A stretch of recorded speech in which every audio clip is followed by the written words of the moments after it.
Hello champions, तो स्वागत है आप सभी का ओनली सिलेक्शन वर्ल्ड में। और आज हम बात करेंगे यूपीएससी एपीएफसी का माइक्रो सिलेबस, जिसके लिए आप लोगों के काफी कमेंट आए टेलीग्राम और यूट्यूब दोनों पे कि इसके बारे में सर डिस्कस कीजिए, ये क्या है, किस सब्जेक्ट में क्या पढ़ना होता है, साथ में इसकी एग्जाम डेट कब हो सकती है, उससे रिलेटेड आपको स्ट्रेटजी किस तरीके से बनानी चाहिए, अलग अलग कैंडिडेट के हिसाब से स्ट्रेटजी क्या क्या होनी चाहिए और अपने आप को भटकाव से आप कैसे रोक सकते हैं। ठीक है, उन सब चीजों के बारे में हम बात करेंगे।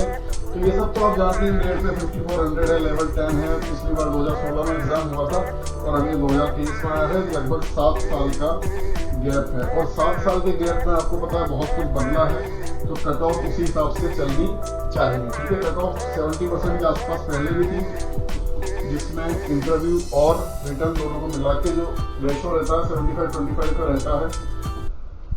कई वीडियोस में मैंने बोला है कि आप आरटी से ही सुनिश्चित कर सकते हैं, आरटी से ही पूरा पक्का कर सकते हैं कि आपका सिलेक्शन होने वाला है। तो वो आप कैसे कर सकते हैं?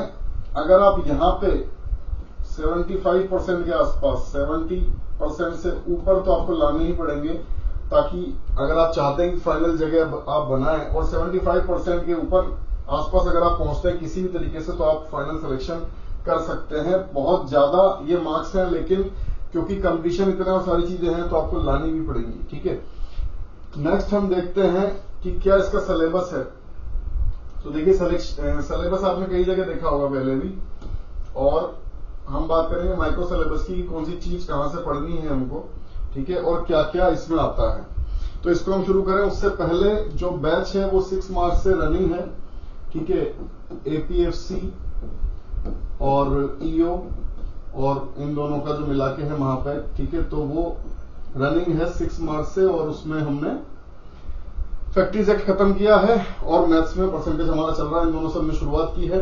ठीक है, जो फर्स्ट 500 के लिए ऑफर था वो डिस्काउंट प्राइस वो हट गई है। अब नेक्स्ट जो 1000 है उसके लिए है, और वो भी बहुत जल्दी खत्म हो जाएगा। तो टाइम ज्यादा नहीं है, अगस्त में आप इसको एक्सपेक्ट कर सकते हैं। अगस्त में इन दोनों में से कोई एक हो जाएगा, या फिर दोनों भी हो सकते हैं अगर एक साथ होते हैं।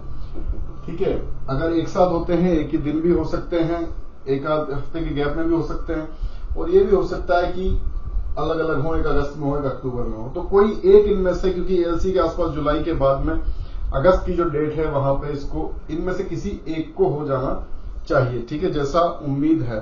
तो उस हिसाब से आप बात करते हैं तो आपके पास मार्च है, अप्रैल है, मई है और जून है। जुलाई को अगर आप रख देते हैं रिवीजन के लिए, तो आपका 4 महीने में कोर्स जो है वो कंप्लीट होना चाहिए, जिसका हमारा पूरा टाइम टेबल शेड्यूल जो है वो ऐप पे अपलोडेड है। पुराने पेपर अपलोडेड हैं और ऐप पे काफी सारी चीजें, पुराने मेरे पेपर भी आएंगे। ठीक है, टेस्ट सीरीज भी अलग से चल रही है, तो ऐप पे जाके आप ये सारी चीजें देख सकते हैं फ्री ऑफ कॉस्ट भी, और साथ में पैक तो ले सकते हैं, क्योंकि अगर 4 महीने में आपको गाइडेड सारी चीजें करनी है तो उसकी जरूरत पड़ेगी। ठीक है, अगर हम बात करते हैं सिलेबस की, देखिए industrial relation, labour law, social security और इंश्योरेंस, ये 4 चीजें देखने में अलग अलग लगती हैं, लेकिन अगर हम बात करें एपीएफसी की, हम ओनली एपीएफसी के बारे में बात कर रहे हैं, तो एपीएफसी के रेस्पेक्ट में ये सभी कुछ आपको लॉस से पढ़ना है। ठीक है, ये 12 से लेके 15 के बीच में क्वेश्चन आपके कवर करेंगे, ये चारों टॉपिक मिला के, और ये सब कुछ आपको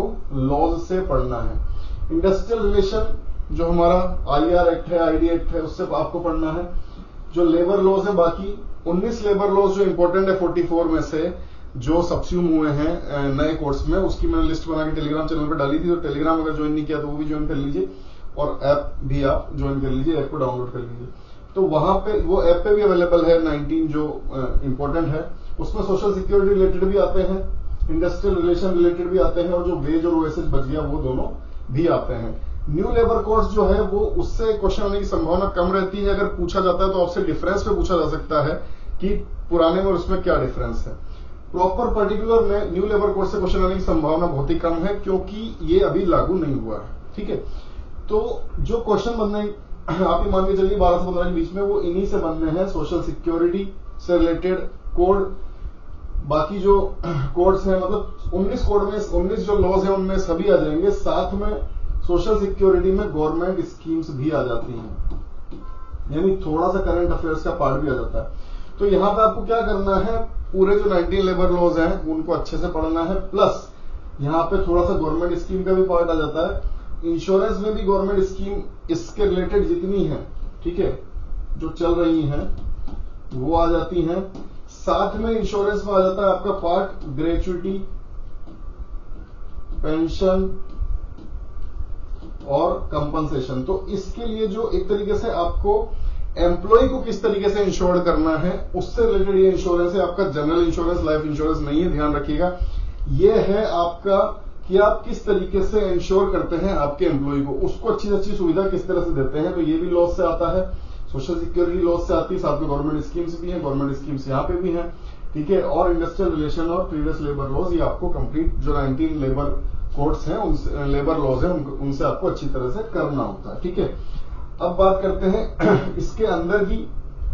तो इसके अंदर आपने देखा कि करंट अफेयर्स जो है वो यहाँ पे सबसे बड़ा एक्सपेक्टर होता है इस एग्जाम में, क्योंकि ये 12 से 15 क्वेश्चन लेके जाता है और ये कहां से क्या आएगा इसको किसी को पता नहीं होता। तो ये इसके लिए आपको क्या करना होता है, करंट अफेयर्स की बात करें। देखिए करंट अफेयर्स कहां आएगा, करंट अफेयर्स के कितने स्फीयर है, social security, insurance, economy, science and tech, ठीक है। उसके बाद में आपका ये जो लास्ट वाला पार्ट है, पॉपुलेशन, डेवलपमेंट और ग्लोबलाइजेशन। इतने सारे पार्ट आपके करंट अफेयर्स यहां पे प्ले करता है। तो करंट अफेयर्स एक एक्स फैक्टर के रूप में क्यों रहता है, कुछ अलग अलग एक्स फैक्टर इस एग्जाम के, जैसे मैथमेटिक्स, स्टेटिस्टिक्स, जनरल इंग्लिश। ये जिसको आता है 40 से 50, 30 क्वेश्चन यहां से और 10 क्वेश्चन यहां से, 40 क्वेश्चन यहां से आपके कंफर्म होते हैं। 1/3 पोर्शन तो यही कवर करता है, जिसकी ये अच्छी है वो यहीं से 1/3 पोर्शन कवर कर लेगा, ठीक है। उसके बाद में आता है आपका एक्स फैक्टर जिसका ये कंप्लीट है, लेबर लॉस वगैरह, ठीक है। और इन दोनों पे जिसकी कमांड है, आप ये मान के चलिए ये पूरा पोर्शन और ये पूरा पोर्शन वो जो हम मार्च में ही कंप्लीट कर लेंगे, मिड अप्रैल तक, तो 50 से 60 क्वेश्चन पे आपकी पकड़ हो जाती है। उसके बाद नेक्स्ट इंपॉर्टेंट जो है वो इकोनॉमी, लगभग 15 क्वेश्चन, 15 के आसपास आप मान सकते हैं, बहुत ही इंपॉर्टेंट रोल प्ले करता है इस एग्जाम के लिए, ठीक है। तो यहां से आपको क्या करना है, जो मैंने आपको पिछली स्लाइड में बताया कि आपको 75-25 रेशियो के साथ 75% लेके चलना है। 120 मार्क्स का अगर आपका पेपर है, आपको 90 लेके चलना है कि मुझे 90 लेके आने ही आने हैं, ठीक है, मुझे 90 लेके ही आने हैं आफ्टर नेगेटिव मार्किंग। तो ये 90 आपको कहां से निकालना है, मान लीजिए आप 30 मैथ से लेते हैं, ठीक है, 10 आप इंग्लिश से लेते हैं, 12 आप लेबर लॉस से लेते हैं, थोड़े आप इकोनॉमी से लेते हैं, 8-10 थोड़े आप करंट अफेयर से लेते हैं। तो ये डिवाइडेशन आपके पास होना चाहिए कि आप किस तरीके से ये 90 लेके आएंगे। डिवाइडेशन हर किसी के लिए अलग अलग रहेगा, ठीक है। तो ये आपको ध्यान रखना है, अपने आप से बात करके आपको ध्यान रखना है कि ये जो 90 का बाइफर्केशन क्या होना चाहिए, सबके लिए एक नहीं होगा कि मैं आपको एक टाइम टेबल बना के दे दूं या बोल दूं ये फॉलो कर लो, इस सब्जेक्ट पे इतना पढ़ लो, नहीं। आपको आपके हिसाब से, क्योंकि जिसमें आप स्ट्रांग है आपको कम पढ़ना पड़ेगा, जिसमें आप कमजोर है आपको ज्यादा पढ़ना पड़ेगा, क्योंकि यहाँ पे आपको सब कुछ कवर करके चलना है। और आज माइंड भटकाने के लिए जो यूपीएससी का बड़े से बड़ा नाम है वो भी इसमें उतर चुका है, आप सब जगह देख रहे हैं, लेकिन फिर भी आपका भरोसा ओनली सिलेक्शन के साथ है। ओनली सिलेक्शन के साथ आप लोग बने हुए हैं, बहुत अच्छा लग रहा है ये सारी चीजें देख के। ऐप वगैरह सब स्मूथली रनिंग है और सारी चीजें जो चल रही हैं बहुत अच्छा लगता है, क्योंकि देखिए नाम बना लेना या फिर फीस तो खैर है ही हमारी सबसे कम, लेकिन दूसरी और चीजें ये है कि सिर्फ ये कह देना कि मैं पढ़ा लूंगा, लोगों को ई और एपीएफसी का फर्क आज तक पता नहीं है। ईपीएफओ वहां पे को बोल देते हैं, लेकिन अगर उनसे कोई पूछा जाए कि वो पढ़ाएंगे क्या तो वो उन्हें पता नहीं है, ठीक है। तो वही सारी चीजें आपको लेके चलना है। सामने वाली कंसेप्चुअल क्लियरिटी से ज्यादा आपको भी क्लियरिटी होनी चाहिए कि आपको जाना कहां है, क्योंकि इस तरीके से पूरा बाइफर्केशन आपके माइंड में अपने लिए भी होना चाहिए, ठीक है। फिर से हम आते हैं सब्जेक्ट्स पे। तो करंट अफेयर्स देखिए, social security, insurance, economy, science and tech, population development, globalisation, ये इतना सारा पोर्शन कवर कर रहा है, इसीलिए 12 से 15 क्वेश्चन यहां से भी बनते हैं। इंडियन पॉलिटी एंड गवर्नेंस 6 से 7 क्वेश्चन। तो आपको स्ट्रेटजाइज करना है, आपको सिलेक्शन के लिए पढ़ना है, आपको पीएचडी नहीं करनी है, ठीक है। पॉलिटी गवर्नेंस को आपको उतना ही टाइम देना है। देखिए यहाँ पे इकोनॉमी 15 क्वेश्चन कवर कर रहा है, पॉलिटी 7-8 क्वेश्चन कवर कर रहा है, तो आपको पढ़ना भी उसी तरीके से। इसमें आपको पूरी एनसीईआरटी पढ़नी पड़ेगी और भी एक्स्ट्रा जितना आप पढ़ सकते हैं, जो बुक्स आती है प्रीलिम्स के लिए। और हम लोग जैसे पढ़ाएंगे तो हम आपको सब चीज का जिस्ट निकाल के पढ़ाएंगे जो सूटेबल होगा, ठीक है। तो उस तरीके से डेडिकेटेड तैयारी की एक क्या बोले, बहुत स्पेसिफिक तैयारी की जरूरत है, क्योंकि टाइम उतना नहीं है जितना इंपॉर्टेंट है और जितना कंपटीशन है। हाइप में है, लेकिन हाइप के लिए पेपर भी है उस लायक, ठीक है। तो जो पोर्शन जितना कवर कर रहा है उतना ही आपको करना होता है। जैसे हिस्ट्री, पूरी मेन जिसमें मॉडर्न भी आ जाती है, मेडिवल भी आ जाती है, एंशियंट भी आ जाती है, कल्चर, ये सब मिला के आपके लगभग 12 क्वेश्चन कवर करते हैं, 10 से 12 क्वेश्चन। मॉडर्न आपको कहां से पढ़नी होती है? स्पेक्ट्रम है, मेडिवल एंशियंट के लिए आपका क्या है? एनसीईआरटी है, इंडियन कल्चर के लिए भी आपका एनसीईआरटी है। 6 to 12 की आपकी पूरी एनसीईआरटी आपको पढ़नी होती है, ठीक है। वहीं से क्वेश्चन बनते हैं। अगर पूरा आपको पढ़ के समझ में नहीं आती है तो जिस्ट जैसे हम पढ़ा रहे हैं वैसे आपको पढ़ना रहता है, ठीक है, स्पेसिफिक चीजें निकाल के।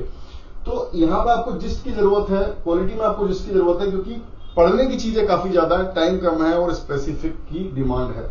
उसी तरह से इकोनॉमी में है, एनसीईआरटी है, बाकी भी क्या पढ़ना है, कहां से फ्रेम क्वेश्चन हो सकता है वो समझ आपको होनी चाहिए, और नहीं है तो आपके गाइडेंस में, आपके मेंटर में वो दम होना चाहिए, ठीक है। उसके बाद में हम बात करते हैं अकाउंटिंग ऑडिटिंग। ज्यादा क्वेश्चन नहीं आएंगे, 1 से 2 क्वेश्चन आएंगे, ठीक है। स्पेसिफिक कोर्स है ऑडिटिंग का, अकाउंटिंग का, कि आपको क्या पढ़ना है। अगर आप यहाँ पे बहुत बड़ा डिफरेंस है, इसलिए मैंने कहा कि मैं पर्टिकुलरली बात कर रहा हूँ एपीएफसी की। ऐसे ही पर्टिकुलर वीडियो बना देंगे ईओ के लिए, उसको आप देखिएगा, वो अलग है। ये सिर्फ एपीएफसी की बात है। एपीएफसी में इकोनॉमी में आपको फोकस करना है, वो करंट अफेयर्स में भी आएगी, वो अलग से भी आएगी। लेकिन अगर आप बात करेंगे ईओ की, तो वहां पे ये अकेला पोर्शन 1 महीने का है, ठीक है। वहां पे इंडस्ट्रियल रिलेशन का आपको लॉस से नहीं पढ़ना है, वहां पे आपको थ्योरी पढ़नी है। उसी तरीके से इकोनॉमी में वहां पे आपको करंट से करना है, या इकोनॉमी आपको अच्छी तरह पढ़नी है। वहां पे ऑडिटिंग आपको, अकाउंटिंग आपको अच्छी तरह पढ़नी है, ऑडिटिंग पढ़नी नहीं है, लेकिन यहाँ पे दोनों पढ़ने हैं, लेकिन बहुत छोटे छोटे। तो ये स्लाइड डिफरेंस जो है ना, यही सिलेक्शन और नॉट सिलेक्शन का फर्क होता है। नॉट सिलेक्टेड और सिलेक्टेड का फर्क जो है वो यही छोटी छोटी चीजें होती है। बारीकी कि आपको पता है कि नहीं पता, आपका माइंडसेट कितना क्लियर है, आपको 90 क्वेश्चन निकाले तो कहां से आप निकालोगे ये आपको क्लियर होना चाहिए। करना बड़ी बात नहीं है, सोचना बड़ी बात है। अगर आपने सोच लिया कि आप कर पाओगे तो आप जरूर कर सकते हो। उसमें पहली चीज जो होती है वो सोचना होता है, ठीक है। तो यहां तक का देखा आपने। उसके बाद में जो पोर्शन आपका बचता है, अगेन स्टैटिक पार्ट आ जाता है, जनरल साइंस। जनरल साइंस 5 से 6 क्वेश्चन। सोर्स क्या होता है? एनसीईआरटी, ठीक है। बेसिक नॉलेज ऑफ कंप्यूटर, ये आप किसी भी बेसिक बुक से पढ़ सकते हैं कंप्यूटर की, वहां से 4 से 5 क्वेश्चन आ जाते हैं। पॉपुलेशन डेवलपमेंट ग्लोबलाइजेशन मैंने कहा जैसे करंट का पार्ट है, और थोड़ा बहुत आपको करंट से इसको अलग हटके भी पढ़ना होता है। तो ये सारी चीजें हैं जो स्पेसिफिक डिमांड करती है आपसे। बात करें एपीएफसी की तो बहुत स्पेसिफिक डिमांड होती है इस पेपर की। आपको ये देखना है कि कितने क्वेश्चन आते हैं, कितने क्वेश्चन बन सकते हैं, कहां से बन सकते हैं, उनको आपको पढ़ना कैसे, कौन सा एरिया आपका स्ट्रॉन्ग है, कौन सा एरिया आपका कमजोर है, कब तक पेपर हो सकता है, उस हिसाब से आपको स्ट्रेटजाइज बना के, जैसे हमारे रोज 4 घंटे क्लासे होती है, 3.5 घंटे क्लासे होती है, तो उस हिसाब से आपको फिर अपना भी करना है, ठीक है। आप साथ के साथ कोर्स भी करते जाओगे तो एटलीस्ट आपको एक रनिंग रहती है, ठीक है। यहाँ पे बहुत ज्यादा जरूरत है आपको डेडिकेशन की, तो वो डेडिकेशन आपको सबसे पहले चाहिए, ठीक है।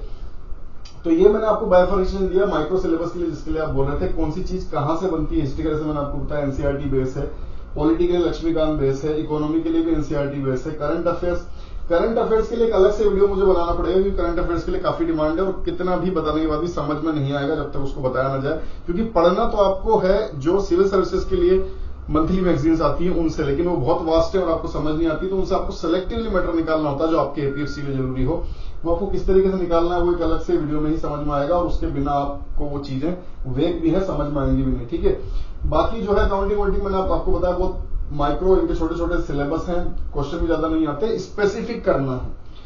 इकोनॉमी है, अकाउंटिंग है, ऑडिटिंग, सब चीजें आपको बहुत स्पेसिफिक करनी है, क्योंकि टाइम आपके पास इतना है कि आप स्ट्रेटजाइज करके ही पढ़ सकते हो, स्ट्रेटजाइज करके ही यहाँ पर रैंक ला सकते हो, कंपटीशन जिस लेवल पे है, ठीक है। तो आप ये मान के चलिए कि अगर 5 महीने आपके पास है, मार्च को इंक्लूड करके, जिसमें से मार्च तो लगभग चला ही गया है, जा रहा है आधा, मतलब लगभग हो गया, ठीक है। फॉर्म भरते भरते आधा हो जाएगा, तो वेट करने का टाइम नहीं, मतलब अगर आपने आधा निकाल दिया तो मार्च भी लगभग खत्म हो जाएगा, 2-3 टॉपिक हमारे यहाँ खत्म हो जाएंगे।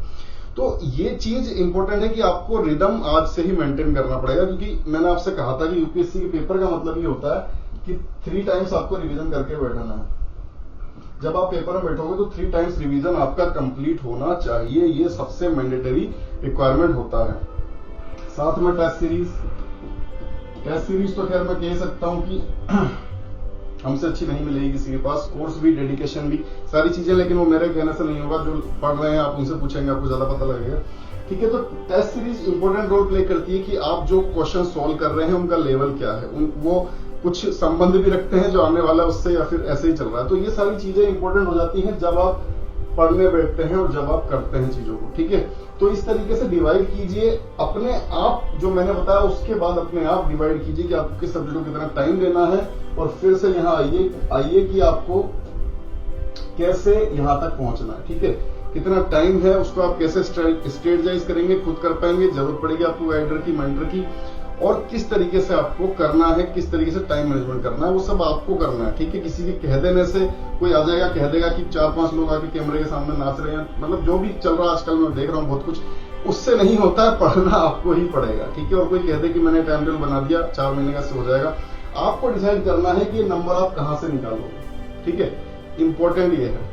तो यही सब बातें मुझे करनी थी आपसे, और कोई भी दिक्कत हो, क्वेरी हो, तो 3 चीजें आपके पास हैं, यूट्यूब है, टेलीग्राम है, ऐप है, कहीं भी आप क्वेरी छोड़ सकते हैं, आपको आंसर मिल ही जाता है। ठीक है, only selection word, non for query solution, non for exam, एकदम से जो आपको जवाब दे। ठीक है, इसीलिए कहते हैं सिलेक्शन मतलब ओनली सिलेक्शन।